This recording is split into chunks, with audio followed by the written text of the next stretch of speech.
নবী ডেকে বললেন, ইয়া বেলাল আনফিক ইয়া বেলাল লা তাখশা মিন যিল আরশি ইকলালা।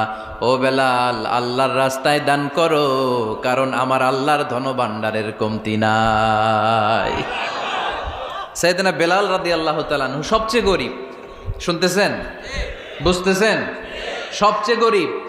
ডাউন পার্টটা ঢাকার মতো একটা গার্মেন্ট ছিল, একটা কাপড়, এটা পেঁচায় আসতো, নামাজ পড়তো। গায়ে রাখার মতো কোনো জামা নাই, আর খাবার দাবার টাকা পয়সা বলতে নাই। ওই সাহাবীরে বিষ্ণু ইসলাম বললেন, আনফিক বেলাল, বেলাল তুমিও দান করো, তুমিও দাও, দানের হাতকে প্রশস্ত করে দাও। আনফিক ইবনা আদম উনফিক আলাইক, হে বানি আদম দাও, দিলে আমি তোমারে দেব। কেজির এটা হুজুরে দিয়ে দিলাম, এরপরে কেউ আমার 20 কেজি দিলে ওইটা ধরবো, ওইটা আবার আরেকজনরে দিব, এরপরে আরেকজন 30 কেজি দিলে ওইটারে ধরবো। কথা বলেন, কথা বলেন, কথা বলেন। এজন্য আল্লাহ বললেন